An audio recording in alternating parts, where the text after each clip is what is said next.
Le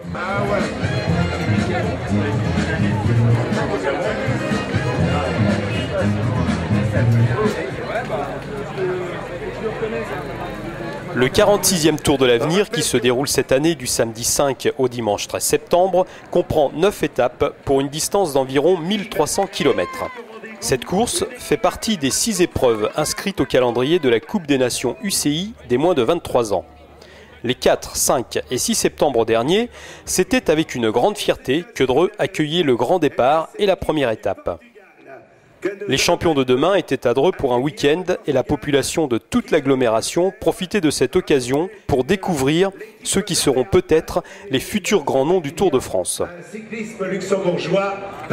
Vendredi, le centre-ville de Dreux était bien vivant avec des animations sur le thème du vélo, la participation des écoles de cyclisme du département, des dédicaces de Daniel Manjas, la voix du Tour, et de Jean-Pierre Pigalle du Dreux Cyclo-Club. Le public découvrait également des as du roller et des compétiteurs internationaux qui réalisaient de délicates figures comme des sauts plus que périlleux.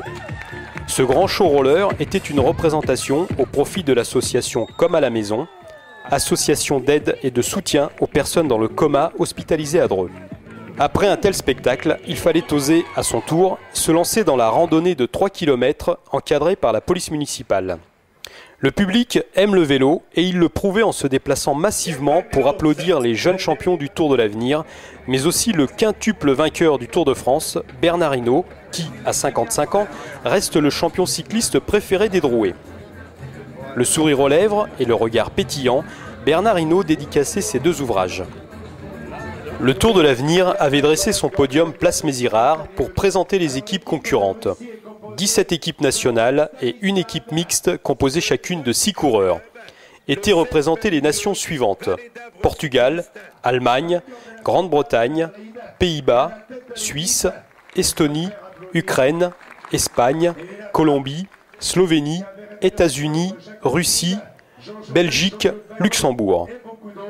C'est dans cet engouement populaire que les spectateurs se sont retrouvés sur le départ de la course, samedi, avenue du Général Leclerc, mais également tout le long du circuit, une boucle de 13 km que les coureurs ont parcouru 10 fois. La joie de Bernard Bourreau et de Christian Chauvet.